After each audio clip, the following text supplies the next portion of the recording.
Bismillahirrahmanirrahim. Assalamualaikum warahmatullahi wabarakatuh.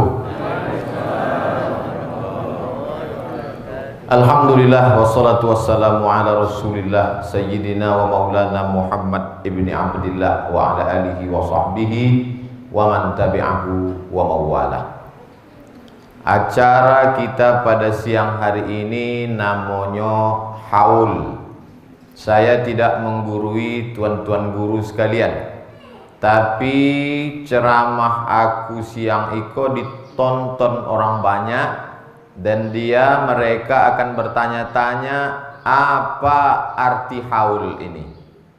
Apa acara ceramah Ustaz Somad? Acara haul. Haul itu apa? Haul diambil dari bahasa Arab hala yahulu haulan. Haul. Maka dalam membayar zakat, baru wajib zakat itu dibayarkan kalau cukup pertama nisab, yang kedua haul. Haul artinya sudah dipegang selama setahun. Jadi arti haul adalah hala yahulu haulan, 1 tahun. Haul Syekh Ibrahim, setahun meninggal Syekh Ibrahim. Kenapa orang meninggal itu mesti diulang lagi tiap tahun? Untuk mengenang orang meninggal dunia. Yang sudah meninggal tak usah dikenang-kenang lagi. Mengenang orang meninggal dunia itu bid'ah.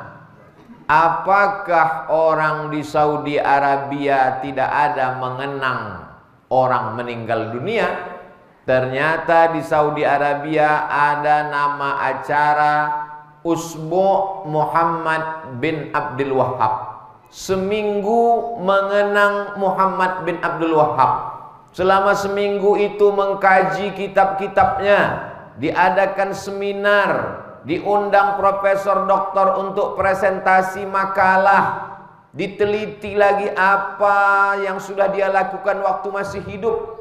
Maka sesungguhnya orang di Saudi Arabia pun membuat acara mengenang orang meninggal, tapi tidak disebut dengan istilah haul. Namanya beda, isinya sama.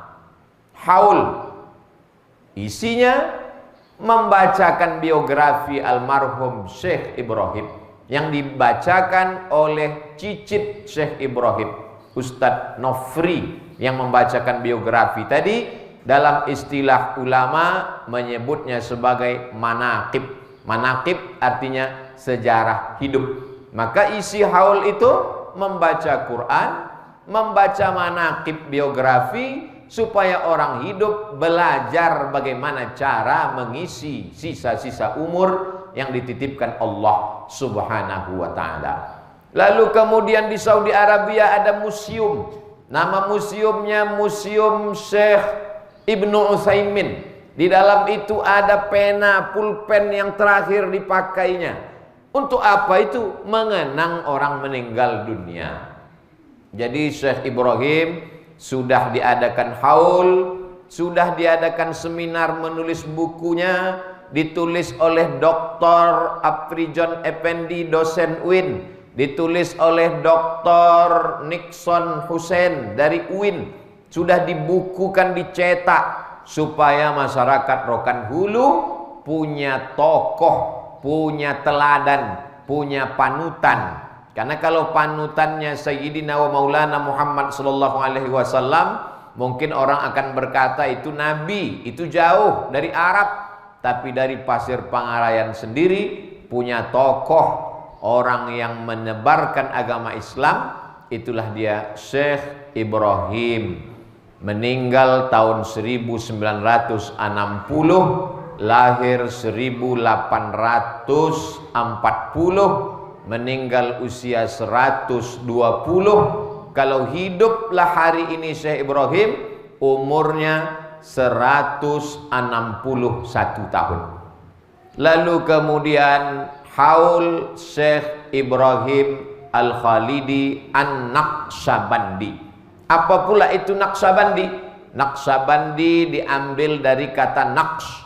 Naqsh artinya melukis, mengukir. Kenapa Imam Naqsyabandi itu disebut dengan imam yang melukis? Karena dialah yang paling pandai melukiskan tentang syariat, tarikat, hakikat, ma'rifat. Imam-imam yang lain menjelaskannya susah payah dan orang pun payah menangkapnya. Tapi Imam Bahauddin An-Naqsyabandi, Naqsyabandi. Naqsh artinya melukis. Dia mudah melukiskannya. Kata dia seperti orang naik sampan ingin mengambil mutiara di dalam kerang di dalam laut. Sampannya itu syariat, lautnya itu hakikat, berenangnya itu tarekat, dan mutiara yang dalam kerang itu ma'rifat. Maka dengan penjelasan itu mudahlah orang memahami tentang syariat, tarekat, hakikat, ma'rifat. Yang mau dicapai itu adalah ma'rifatullah. Itulah dia mutiara yang ada dalam kerang. Tapi orang tak akan sampai ke dalam kerang kalau tidak menyebur ke dalam laut. Lautnya itu adalah hakikat. Orang tak akan sampai ke laut kalau tak pandai berenang. Berenangnya itulah tarikat.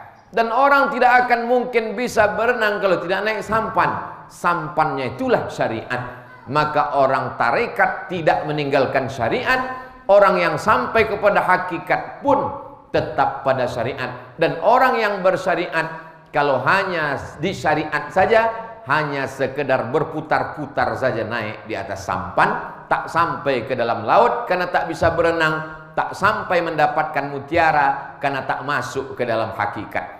Gambaran lukisan yang indah itu bahasa Arabnya naqsh. Maka di ujung namanya disebut dengan Bahauddin An-Naqsyabandi.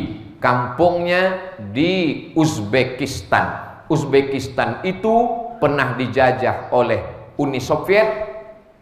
Tumbang Uni Soviet, pecahlah negara-negara itu. Salah satunya menjadi negara Uzbekistan, Tajikistan, Kirgistan, Afghanistan. Istan itu artinya tanah. Afghanistan, tanah Afgan. Kurdistan, tanah Kurdi. Untung tak sampai ke sini. Kalau sampai ke sini Rohulstan, tanah Rokan Hulu. Syekh Ibrahim Al-Khalidi An-Naqsyabandi. Jadi pahamlah jamaah yang menonton apa acara Ustadz Somad itu haul. Apa itu haul sudah jelas. Siapa itu Syekh Ibrahim sudah jelas. Kenapa pakai Naqsyabandi? Karena mengambil nama Imam Bahauddin An-Naqsyabandi. Imam Bahauddin Naqsyabandi itulah yang mengembangkan tarekat Naqsyabandiyah. Tarekat itu apa? Tarekat itu jalan. Abdul Somad bisa sampai ke Pasir Pangarayan melalui jalan. Tapi jalan ini bukan satu, banyak jalan. Ustadz melalui jalan mana? Pilihannya dua. Bisa melalui jalan terus sesudah Kuok sungai lewat Rantau Berangin belok kanan, atau masuk dari jalan Garuda Sakti Simpang TB.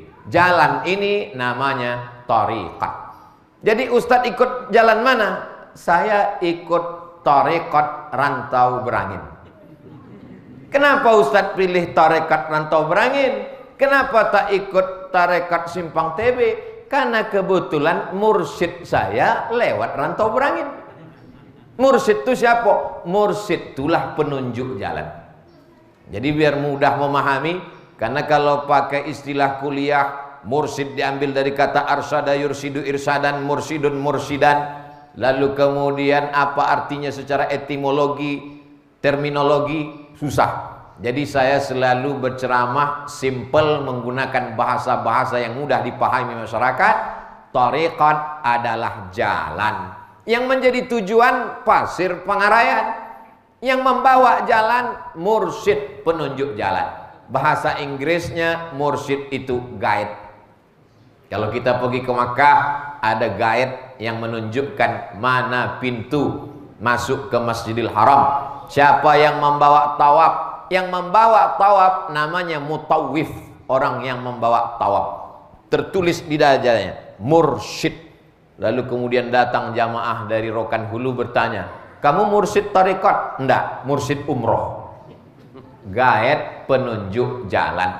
Kita ini tergantung mursyid yang membawa kita. Ada namanya Syekh Abdul Hasan Asy-Syadzili, dia pun punya jalan juga, itulah dia tarekat Syadziliyah. Ada namanya Syekh Muhammad Abdul Karim Samman, itulah dia tarekat Sammaniyah. Ada namanya Muhammad Bahauddin, Imam Bahauddin Naqsyabandi, itulah dia tarekat Naqsyabandiyah. Kata orang tak boleh mencampur-campur tarekat. Mencampur tarekat ini sama macam mencampur obat keracunan. Makanya kalau sudah ambil tarekat Naqsyabandiyah, Naqsyabandiyah saja.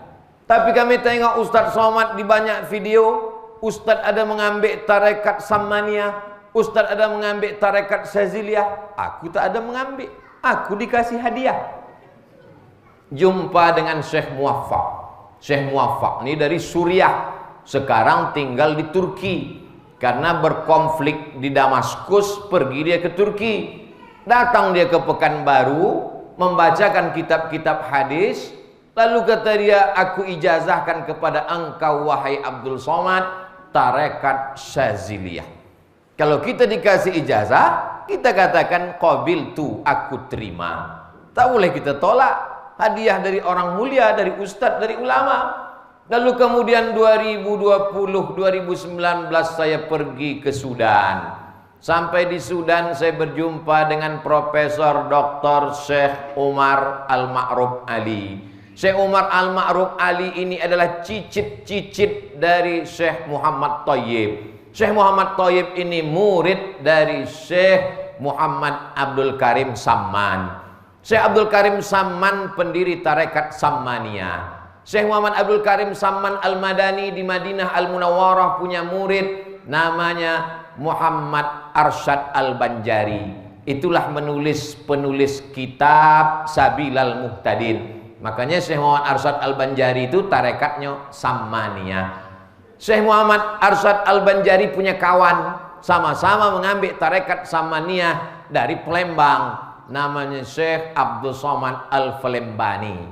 Meninggal waktu perang antara Siam dengan Kedah. Waktu itu dia di Palembang, didengarnya orang Kedah berperang melawan Siam. Siam ini kafir, menyerang umat Islam. Pergi dia, karena orang tarekat tak takut mati. Orang tarekat mutu qabla anta mutu, matilah kamu sebelum mati. Orang tarekat sudah mati duluan, sebelum mati itu datang. Nah, jadi kalau tadi Pak Ahmad mengatakan foto jangan di-share, orang tarekat tak takut mati. Pak Ahmad pun tak takut mati, cuman 2024 dia masih mau mencalon gubernur. Telopeh pula banget. Lalu kemudian Syekh Muhammad Thayyib tadi punya cucu cicit, itulah dia Syekh Umar Ma'ruf Ali. Dibawanya lah saya berziarah ke kubur Syekh Muhammad Thayyib, murid langsung dari Syekh Muhammad Samman Al-Bandani. Kata dia, Abdul Somad, aku kasih kau ijazah tarekat Sammaniyah, amalkanlah. Aku terima Tuan Guru. Tak akan kutolak, tak mungkin aku tolak Tuan Guru. Kualat lah wak. Nah, jadi saya tidak mencampur tarekat, tapi saya menerima karena dikasih hadiah oleh tuan-tuan guru itu. Lalu kemudian tarekat itu jalan. Ada yang jalannya melalui Jalan Jenderal Sudirman, ada yang melewati dari Jalan Nangka, ada yang jalan ini, semuanya sampai insya Allah, karena lautnya sama-sama laut la ilaha illallah Muhammad Rasulullah. Dan orang tarekat tak pernah berkelahi. Sesama orang tarekat tak pernah berkelahi. Itulah pelajaran yang dibacakan oleh Ustadz Haji Nofri LCMA, cicit dari Syekh Ibrahim Al-Khalidi An-Naqsyabandi. Orang mursyid tak berkelahi karena tujuan dia bukan terkenal, tujuan dia bukan mencari murid banyak-banyak, lomba banyak murid.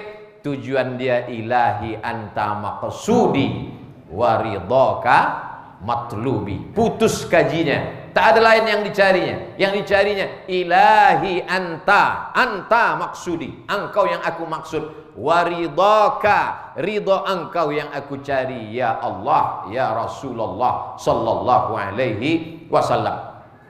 Dari Nabi Muhammad SAW turun kepada Abu Bakar Siddiq, sampailah ke bawah, sampai ke Imam Taifur bin Isa namanya Abu Yazid Al-Bistami, sampailah ke bawah, sampailah ke Imam Bahauddin Naqsabandi, dari Bahauddin Naqsabandi sampai ke Syekh Alauddin At-Tari Ibn Zawju bintihi.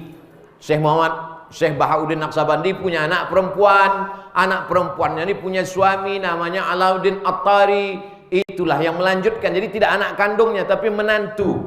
Lalu kemudian sampailah ke bawah, mursyid yang paling hebat di kota Makkah namanya Syekh Sulaiman Zuhdi. Tempat bersuluknya itu di bukit yang paling tinggi, di belakang Bukit Sofa. Kalau awak togak dia teh Bukit Sofa menghadap ke Ka'bah, di belakang tuh ada bukit paling tinggi namanya Jabal Abi Qubais.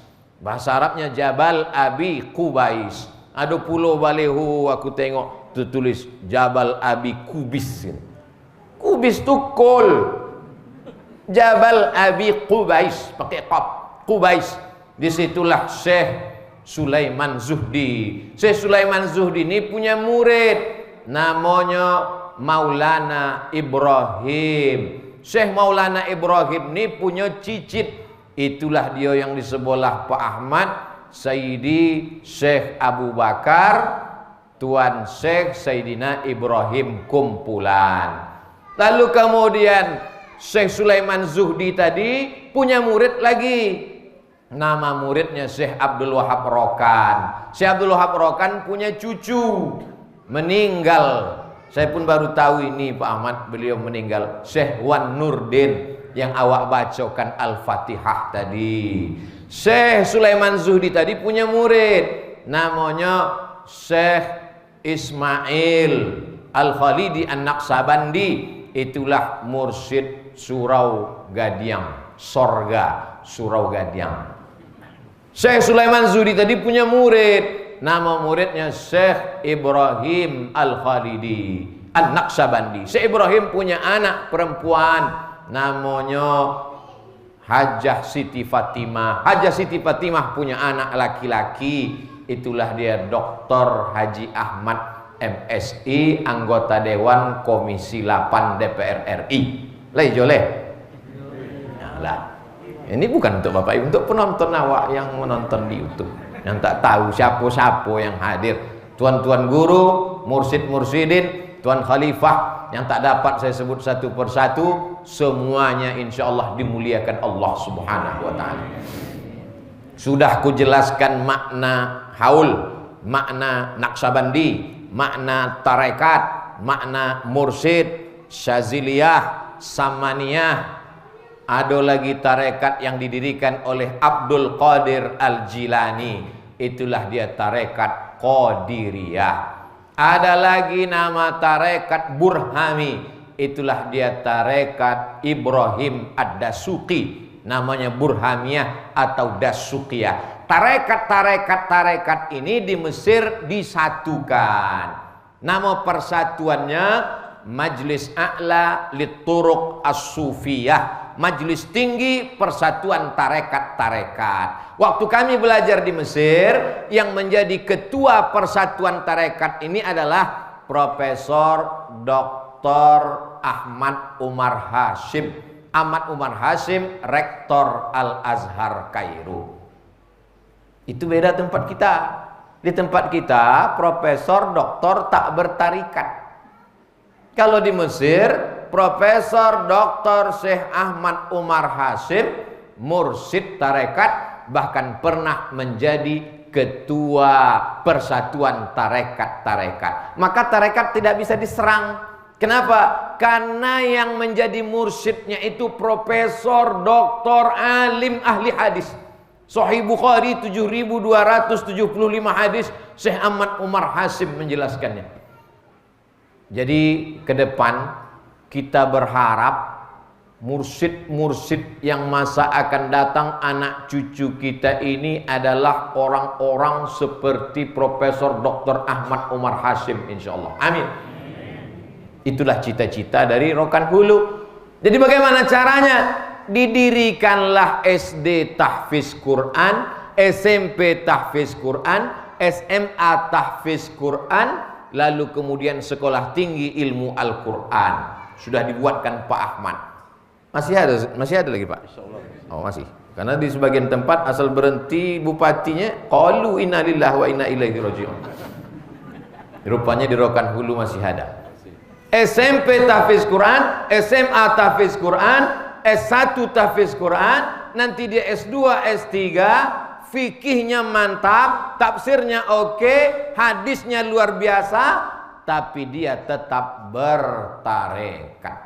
Karena kalau tidak bertarekat dia nanti sombong, angkuh, asik membanggakan, akulah yang paling banyak titel, akulah yang paling hebat, akulah yang paling, karena dia belum mati sebelum mati.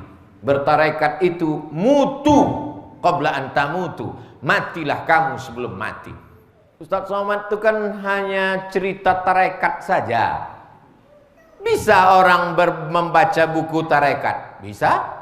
Beli buku tarekat, baca sendiri, pelajari sendiri, nyasar sendiri, sosek sendiri. Man la syaikha lahu fasyaitanu syaikhuhu. Siapa yang tak berguru, setanlah gurunya. Berguru kepada setan. Guru aku tuh wali, ya wali setan, bukan wali Allah. Istidraj namanya. Idza ra'aitar rajul, kalau kau tengok ada orang yatiru fil hawa, terbang di atas awan, yamshi alal ma, berjalan di atas air, la tartar, jangan tertipu, karena setan pun bisa melakukan itu. Itulah maka dalam tarekat ditengok yang pertama silsilah tarekat. Aku mengamalkan Naqsabandiyah Ustaz. Naqsabandiyah mana? Naqsabandiyah kumpulan. Oh, kalau begitu dari Sayyidi Syekh Ibrahim kumpulan. Naqsabandiyah Surau Gading. Oh, kalau begitu dari Syekh Ismail. Naqsabandiyah Besilam. Oh, kalau begitu dari Syekh Abdul Wahab Rokan. Naqsabandiyah Pulau Godang. Oh, kalau begitu dari Syekh Ja'far Pulau Godang. Naqsabandiyah Batu Besue. Oh, kalau begitu dari Syekh Abdul Ghani. Dari Syekh Abdul Ghani turun kepada muridnya, namanya Syekh Muhammad Wali. Syekh Muhammad Wali ini di Aceh, punya anak namanya Syekh Muhibbuddin Wali. Syekh Muhibbuddin Wali, Profesor Dr. Muhibbuddin Wali, orang pertama yang mendapat doktor usul fikih dari Al-Azhar Kairo. Nah, jadi siapa mursyid? Aku nih pengamal tarekat Ustaz. Mursyid kau siapa? Mursyidku langsung Allah. Ah, kau selesai kau. Berarti kau selepel sama Jibril. Yang selepel sama Jibril itu sudah ditangkap oleh polisi. Mengaku selepel sama Jibril. Ada silsilah. Maka kalau di Surau Gading, singgah saya ke Surau Gading waktu haul Syekh Ismail dulu, saya tengok di dinding itu silsilah Syekh Ismail sampai ke bawah. Begitu juga dengan silsilah Syekh Abdul Wahab Rokan sampai ke bawah. Ini sekarang banyak orang berzikir tak bersilsilah, maka sesungguhnya dikhawatirkan ilahi anta maksudi di mulut, tapi di hati entah kemana-mana perginya. Jadi nikmat terbesar untuk masyarakat Rokan Hulu, masih banyak rumah-rumah suluk, masih banyak mursyid, datanglah berzikir. Orang Pasir Pangarayan, orang Rokan Hulu, orang Rokan Hilir, orang Riau, orang Sumatera yang tidak bermursyid, tak berguru, seperti ayam mati di lumbung padi. Padinya banyak, tapi tidak dia gunakan paruhnya untuk mengambil padi itu. Mengapa tidak mengambil cara zikir? Mengapa tidak mengambil tarekat? Mengapa tidak bersuluk? Ini Ustaz Somad nih, kami khawatir nanti Ustaz jadi Ustaz Calo. Ustaz Calo itu gimana? Ustaz Calo itu berdiri di jalan Soekarno Hatta, Subrantas, sebelum UIN, Habis itu dia pun mengajak orang masuk ke mobil. Buki. Tapi nyo ndak pernah ke Buki. Urang saya baik Buki. Itu namanya Ustaz Calu. Ustaz cerita tarekat nih, Ustaz memangnya bertarekat. Iya. Tapi tadi yang Ustaz sebut itu kan Ustaz dikasih. Datang Syekh Muwafaq dikasihnya zikir Syaziliyah. Datang Syekh Umar Ma'ruf Ali dikasihnya zikir Samaniyah. Yang Ustaz betul mengambil baiat betalkin dan besuluk, ada Ustaz ambil. Dulu tradisi keluarga kami tidak tertulis di kitab, jangan besuluk sebelum umur 40. Entah dari mana diambil tak tahu. Jadi itulah yang terbentuk di kepala saya. Jangan besuluk sebelum 40. Saya lahir 1977. Umur sudah 44. Walaupun banyak yang bilang macam 24. 1977, awal tahun 2017 umur saya 40. Suatu malam mimpilah saya. Datanglah seorang laki-laki namanya Abdul Latif. Abdul Latif itu adik nenek saya. Kata dia, kau ambil terikat. Pendek aja pesan dia. Kau ambil terikat. Habis itu saya pun terbangun, terjaga. Saya ceritakan ke almarhumah Oma. Mak, ya, datang atuk malam tadi. Apa kata dia? Kau ambil terikat. Oh, kalau gitu kau mesti berterikat. Kau kan 40. Oh. 2017, sebelum 40 bulan Mei.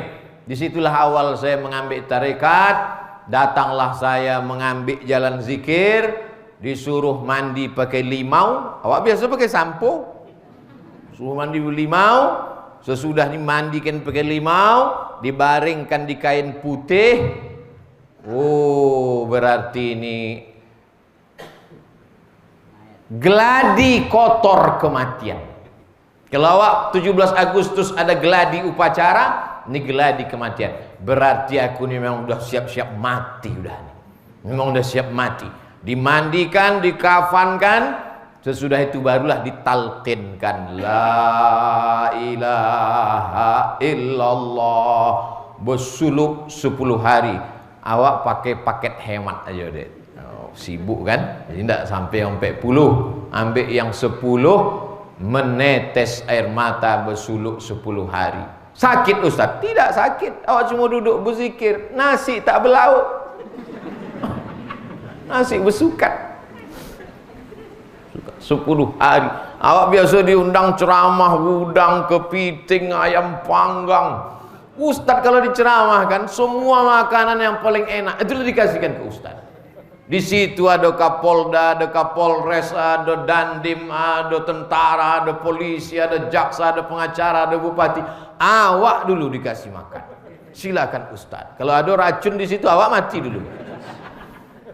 Tiba-tiba dikasih makan. Pakaiannya putih, topinya putih, bajunya putih, jubahnya putih, pakaian kematian. Masuk ke dalam kelambu. Almarhum Ustaz Tengku Zulkarnain berceramah, ditanya oleh orang, Ustaz, kenapa orang tarekat itu berzikir pakai kelambu? Dijawab Ustaz Tengku pendek, banyak nyamuk. Ustaz Tengku tak mau panjang-panjang. Dia tak mau menjelaskan karena ditengoknya yang bertanya ini tak serius.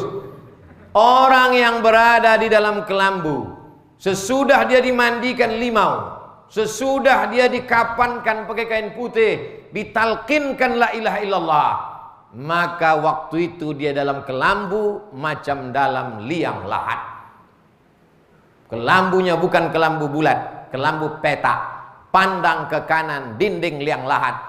Pandang ke kiri, dinding liang lahat. Ke muka, ke belakang, ke atas. Duduk, Allah, Allah, Allah. Tak berbunyi, tak bersuara, tak bergerak lidah.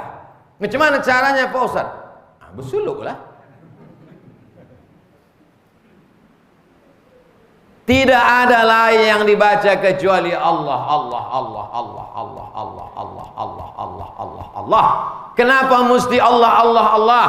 Untuk menanamkan lafaz bunyi makna Allah di dalam tangkai jantung. Kenapa mesti jantung? Karena dari jantung inilah darah menyembur ke otak, dari jantunglah ke mata, dari jantunglah ke telinga, dari jantunglah ke tangan, dari jantunglah ke kaki. Maka kata Nabi, ala fil jasadi mudghah, ketahuilah di badanmu ada segumpal. Idza salahat, kalau yang segumpal itu baik, salahal jasadu kulluh, yang lain ikut jadi baik. Wa idza fasadat, kalau yang segumpal itu rusak, fasadal jasadu kulluh, yang lain ikut rusak. Ala wahyal qalb, itulah hati. Itulah maka ke situ yang pertama dia tanamkan, dia gunjamkan, dia pukulkan berkali-kali. Allah, Allah, Allah, Allah, Allah, sampai ucapan terakhirnya kalau malaikat maut mencabut nyawanya, itulah yang terakhir dia katakan Allah. Kenapa tak bergeser ke yang lain? Kenapa Allah, Allah, Allah, Allah, Allah, Allah? Supaya sesudah itu mulutnya berkata subhanallah, subhanallah, subhanallah, di sini tetap Allah, Allah, Allah. Supaya kalau mulutnya berkata alhamdulillah, alhamdulillah, alhamdulillah, di sini tetap Allah, Allah, Allah, Allah. Sedang berjalan pun dia tetap Allah, Allah, Allah. Sedang berceramah pun dia tetap di dalam itu Allah, Allah. Kenapa mesti begitu? Karena banyak orang mulutnya subhanallah, subhanallah, subhanallah, di hatinya ingat gotah. Namanya zikir karet, zikir gotah. Mulutnya mengucap alhamdulillah, alhamdulillah, alhamdulillah, di hatinya mengingat sawit, namanya zikir brondol. Ditanamkanlah itu 10 hari. Ada yang lebih 10 hari, 40 hari. Ada yang lebih banyak daripada itu, suluk tak putus-putus. Kalau tuan-tuan pergi ke kumpulan, pergi ke Besilam, tak lagi pakai batas waktu pembukaan, penutupan, penerimaan, tak ada. Asal datang, karena suluk tak putus-putus. Supaya apa? Supaya umat ini berzikir. Kita berzikir sesudah sembahyang, habis itu lupa. Berzikir waktu wirid Yasin, habis itu lalai. Waktu lalai itulah setan masuk. Lalu kemudian hati itu, kata Imam Al-Ghazali, macam cermin. Hati itu macam cermin kaca. Kalau dia jernih maka nampak apa yang ada di belakang. Kenapa tak nampak apa yang ada di luar? Karena cerminnya bergambar. Kenapa tak nampak apa yang ada di belakang? Karena cerminnya berkaligrafi. Kalau cerminnya bersih, tak ada hijab, maka nampak. Seorang ahli tasawuf menjadi makmum, yang menjadi imamnya ahli fikih. Selesai sembahyang, assalamualaikum warahmatullah, assalamualaikum warahmatullah. Mohon maaf tuan imam ahli fikih, yo, nampakku tadi, maaf cakap. Apa nampak engkau? Nampakku tadi darah haid. Waktu aku sedang sembahyang, nampakku darah haid menetes. Maaf, tak layak saya sebutkan, tapi memang begitu riwayatnya. Menetes air mata imam. Memang itulah yang sedang terbayangku tadi. Karena imam sedang membahas tentang fikih toharoh, pembahasan berapa hari darah haid perempuan. Itu maka banyak orang ahli tasawuf melakukan yang makruh. Apa tuh? Katanya ustadz, katanya mursyid, katanya khalifah. Kenapa dia melakukan perbuatan makruh?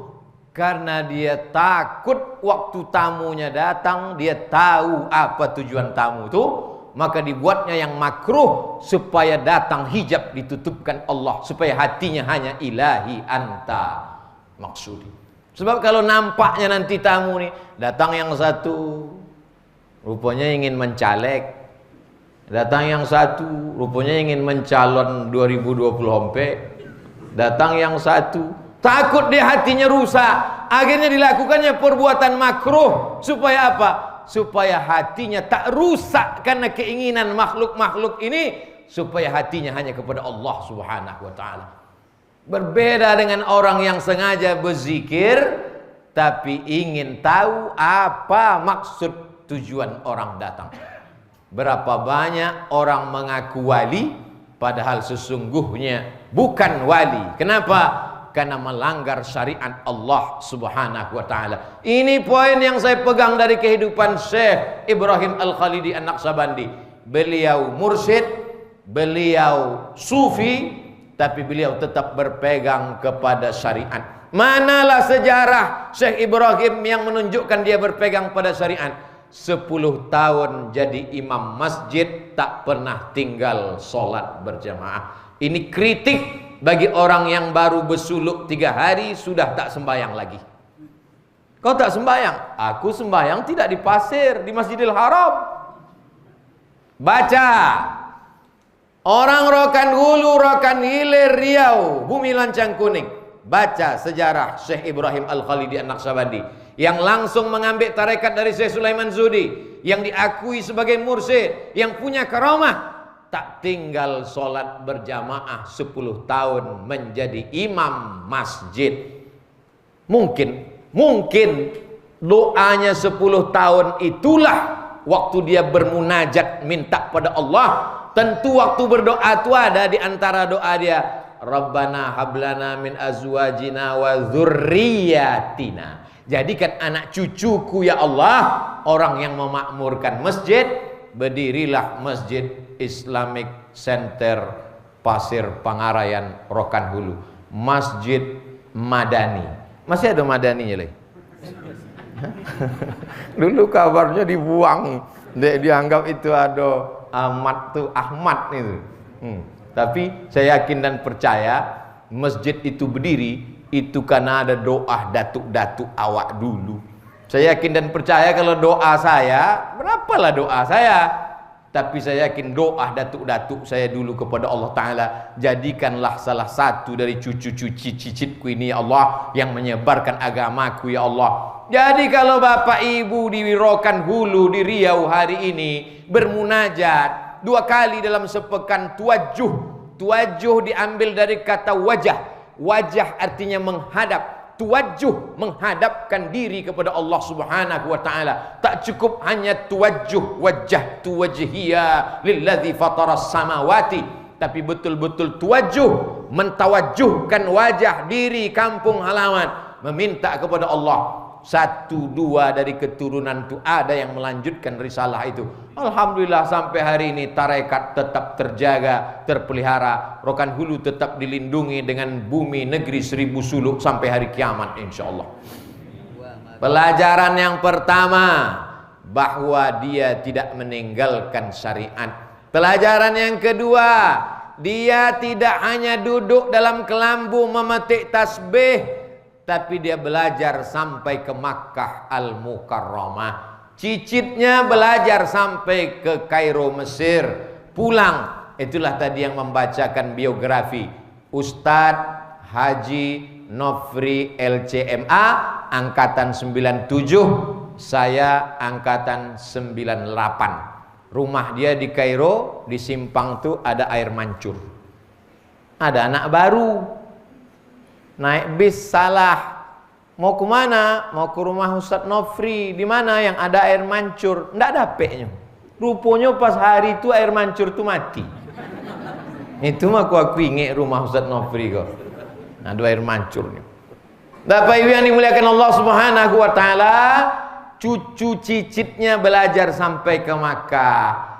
Sampailah ke Mesir, lewat pula dari Makkah. Dari Makkah ke Mesir naik pesawat 1,5 jam lagi, sampai ke Afrika Utara sana. Dan kita berharap alumni dari SMP, alumni belajar membawa ilmu syariat, dan insya Allah pesantren terbesar itu nanti berada di Rokan Hulu insya Allah. Nabi Muhammad SAW punya anak perempuan namanya Fatimah. Fatimah ini punya anak laki-laki namanya Sayyidina Hasan. Sayyidina Hasan ini punya anak cucu cicit namanya Sayyid. Kalau anak Hasan itu dipangkalnya Sayyid. Kalau tuanku Sayyidi. Karena susah menyebut Sayyidi jadi pendek Sidi. Nah, itulah yang di Pariaman banyak Sidi Gazalba. Sayyidi Abbas Al-Maliki Al-Hasani. Kenapa Al-Hasani? Karena keturunan Hasan. Sayyidi Abbas tadi punya anak namanya Sayyidi Alawi. Sayyidi Alawi tadi punya anak namanya Sayyidi Muhammad. Sayyidi Muhammad tadi punya anak namanya Sayyidi Ahmad. Sayyidi Ahmad bin Sayyid Muhammad bin Sayyid Alawi bin Sayyid Abbas Al-Hasani, keturunan Sayyid Hasan, masih ada di kota Makkah. Punya majelis ilmu yang besar. Salah satu yang ada belajar di sana anak dari Pak Haji Bakhtiar yang sebelah kiri aku kok. Dan itulah yang akan balik nanti tahun 2022, yang akan diresmikan pesantrennya besar. Maka insya Allah yang sudah bertarekat, yang sudah bersuluk, yang sudah mengaji pembersihan penyucian hati, ingin mengambil sanad fikih, tafsir, hadis, ulumul Quran, balaghah, mantik, ma'ani, bayan, ilmu kalam, ilmu tauhid, ilmu akidah, maka komplitlah Rokan Hulu ini antara syariat dengan hakikat insyaallah. Begitu cara Allah menjaga Rokan Hulu. Doa-doa dari tuan-tuan syekh dulu ada saja caranya, ada saja dibuatkan Allah. Indah cantik skenario itu dibuatnya. Ada satu dibuatnya jadi pejabat, berdiri Islamic Center. Ada dibuatnya satu ini sekolah agama. Banyak yang sekolah agama, tapi balik tak bisa buat pesantren. Ayahnya tak punya duit.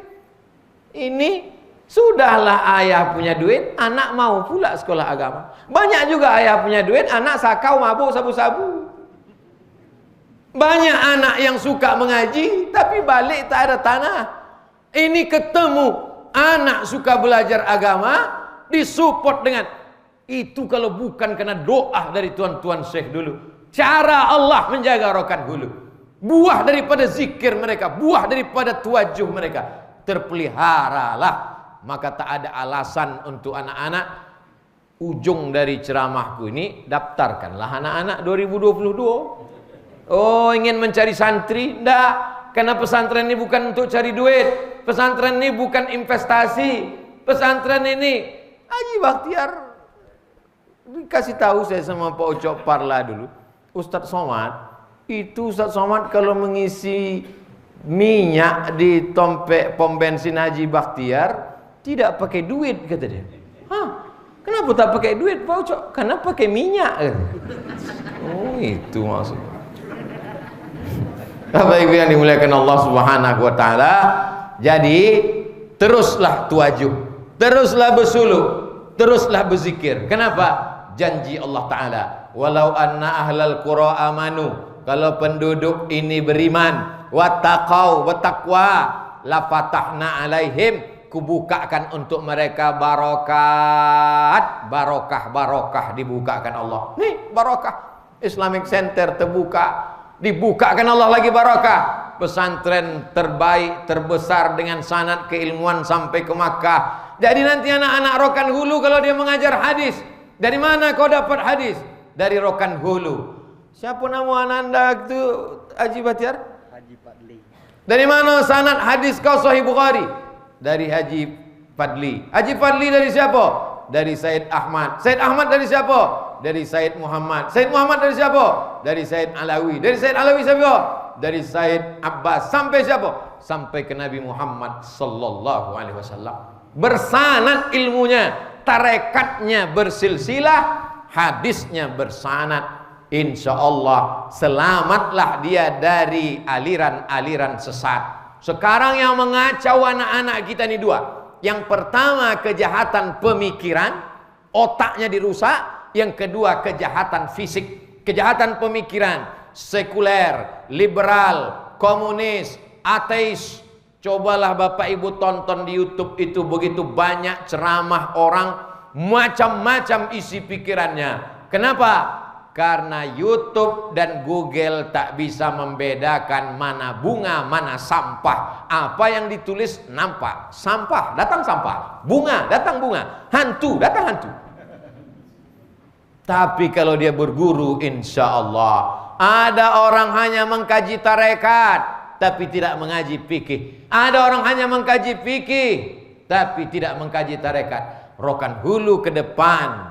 Lama dulu Pak Ahmad berpikir bagaimana supaya anak-anak Rokan Hulu Allah Ta'ala memberikan jalan dari yang tidak disangka-sangka. Ini pelajaran yang ketiga. Pelajaran yang keempat, bahwa kita terus tidak pernah putus asa. Karena kalau putus asa berarti berakhirlah semuanya. Berdakwah, saya merasa ini bisa saya masuk, silakan masuk.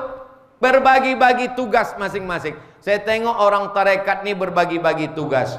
Khusus untuk yang di darat saja, Syekh Abdul Ghani Al-Khalidi An-Naqsabandi. Khusus yang mengarah ke Pasir Pangarayan dalu-dalu, Syekh Ibrahim Al-Khalidi.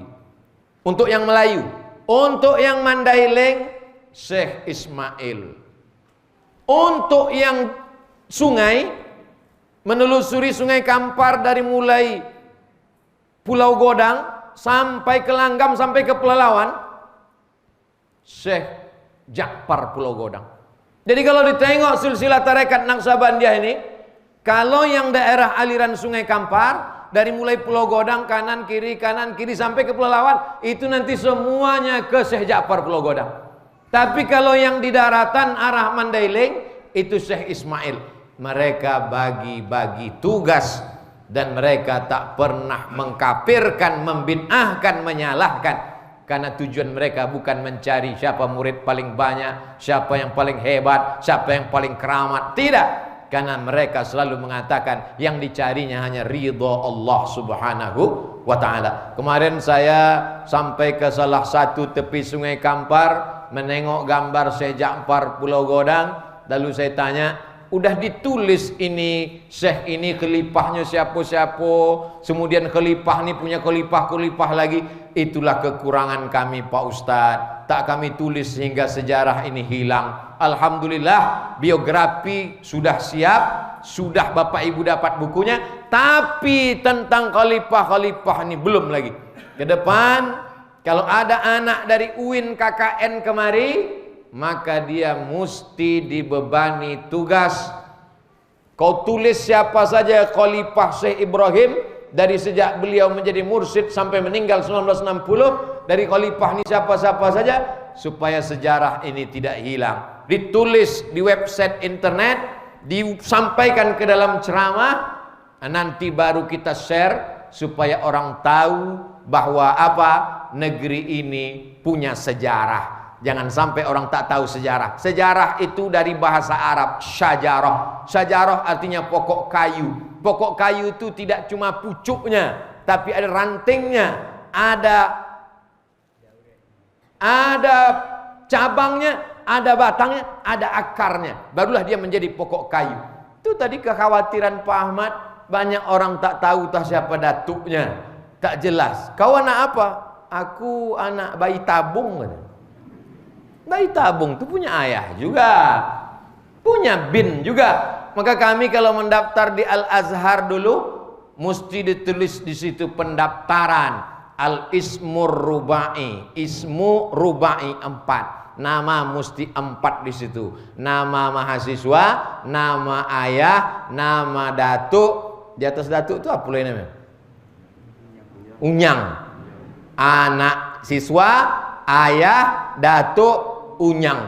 Waktu menulis 4 tuh banyak yang tak tahu entah siapa unyangnya, entah siapa datuknya. Ini semua kita mesti menyadarkan. Dan dalam Islam tidak hanya sekedar nama, tapi keilmuan juga ini mesti kita jaga. Syekh Ibrahim Al-Khalidi An-Naqsabandi menjadi inspirasi bagi anak-anak muda. Jangan menganggap tarekat ini orang tua-tua saja. Dulu menganggap tarekat ini adalah untuk orang tua menunggu mati. Tak betul. Maka di mana-mana saya sampaikan, di Pemda Kabupaten Pelalawan saya ceramahkan, di Masjid Agungnya Pak Bupati, ini supaya pegawai-pegawai ini disuruh bersuluk, supaya menurunkan angka korupsi. Kalaupun dia korupsi tak banyak-banyak lah, supaya ingat dia mati, supaya dia takut dia kepada Allah, supaya tertanam Allah dalam, bukan sesudah pensiun baru bersuluk. Ini tak betul. Udahlah haram, baru bersuluk. Dianggapnya suluk ni laundry, dianggapnya bersuluk ni mesin cuci. Bukan begitu. Coba tengok bagaimana orang-orang tarekat. Tarekat bukan berarti sesudah bertarekat bersembunyi di balik kelambu berzikir menunggu malaikat maut datang. Tidak. Orang tarekat tak takut mati karena dia sudah mati sebelum malaikat maut itu datang. Orang tarekat tak pernah takut mati. Kenapa? Karena dia sudah mutu qabla an tamutu. Maka kalau kita tengok pejuang-pejuang kebangsaan kita itu luar biasa. Presiden Afrika Selatan namanya Nelson Mandela memberikan penghargaan kepada orang Indonesia. Bapak Ibu bayangkan itu. Nelson Mandela yang melawan politik apartheid. Apartheid adalah orang kulit putih yang menindas orang Afrika kulit hitam. Di penjara Nelson Mandela. Menang dia. Berdirilah Afrika Selatan. Di antara yang dia kasih penghargaan orang Indonesia. Siapa namanya? Namanya Syekh Yusuf Al-Makassari Tajul Khalwati. Yusuf, namanya Yusuf Al-Makassari, orang Makassar, ujung pandang, Sulawesi Selatan. Tajul Khalwati, tarekatnya Khalwatiyah. Ada menyebut tarekat dia dua. Satu Khalwatiyah, satu lagi tarekat dia Syattariyah. Syekh Yusuf Al-Khalwati mengambil tarekat Syattariyah dari gurunya di Aceh. Namanya Syekh Abdurraub As-Singkili. Singkili, singkel, Aceh singkel. Syekh Abdurraub As-Singkili mengambil tarekat Syattariyah dari Al-Madinah Al-Munawwarah. Nama gurunya Ibrahim Al-Qurani dan Syekh Al-Kushashi. Turun ke Aceh, diambil oleh orang Makassar, berperang melawan Belanda. Belanda takut. Ini kalau mursyid tarekat ini tetap ada, mati kita. Kan orang tarekat tak takut mati. Dicampakkan ke Ceylon, Ceylon Sri Lanka. Sampai di Sri Lanka masuk Islam pula orang Sri Lanka. Akhirnya dimanapun orang tarekat ini dicampakkan, berpengaruh pada orang sekitarnya. Ini bahaya. Nanti kalau tetap lama di sini, masuk Islam pula orang Ceylon ini semuanya. Dicampakkan lagi ke Afrika Selatan. Sampai di Afrika Selatan, masuk Islam pula orang Afrika Selatan. Maka di Afrika Selatan ada satu kampung namanya Kampung Melayu. Kampung tempat berdiamnya Syekh Yusuf Al-Makassari. Islam ketika berperang melawan penjajah yang berteriak ketika Libya berperang melawan Itali, maka panglima perangnya itu adalah tarekat Sanusiyah namanya. Jadi ada tarekat Sanusiyah, ada tarekat Khalwatiyah, ada tarekat Ja'fariyah, ada tarekat Ahmadiyah. Bukan yang Ahmadiyah yang nabi palsu, tapi tarekat Syekh Ahmad dan Ahmadiyah yang ada makamnya di Tonto di Gharbiyah di Mesir. Nah, ini semua adalah ingin saya sampaikan, bertarekat bukan berarti meninggalkan dunia. Bertarekat bukan berarti tidak berpolitik. Bahkan dulu ada namanya partai politik orang tarekat. Di Bukit Tinggi pimpinannya waktu itu adalah orang bertarekat Naqsyabandiyah. Maka ke depan setelah bersuluk, setelah bertarekat, tetap bersemangat membangun negeri. Setelah bersuluk, tetap bersemangat menanam kelapa sawit. Setelah bersuluk, tetap semangat menakik gotah. Kenapa? Karena sawit dan gotahnya untuk membangun surau suluk. Amin. Rezekinya barokah insya Allah. Tuan-tuan syekh kita sebagian sudah meninggal dunia, tapi kita tidak cemas, tidak ngeri. Kenapa? Karena dilanjutkan tongkat estafet dengan memakaikan khirqah. Dalam tasawuf ada istilah pemakaian khirqah. Kain yang dipakaikan ke mursyid, memakaikan kain itu namanya khirqah. Sudah dipasangkan tadi, maka berlanjutlah, maka datanglah mengambil jalan zikir. Setelah itu ikut bersuluk, aktif datang tuajuh setiap hari Senin malam Selasa, hari Kamis malam Jumat. Lalu kemudian setelah itu turunlah rahmat Allah ke negeri kita, selamatlah kita dari malapetaka, bencana dan musibah insyaallah.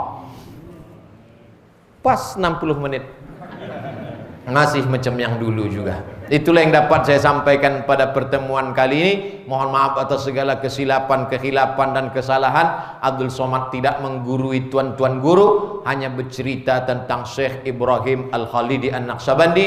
apa pelajaran yang bisa kita ambil. Tapi yang disampaikan Abdul Somad tadi hanya secuil 0,01%. Yang lainnya ambillah dari murid-murid beliau, ambillah dari zuriat keturunan beliau, ambillah dari para khalifah Tuan Mursyid dan Mursyidin. Aku qauli hadza astaghfirullah li wa lakum. Terima kasih segala perhatian, mohon maaf segala kekhilafan. Wassalamualaikum warahmatullahi wabarakatuh.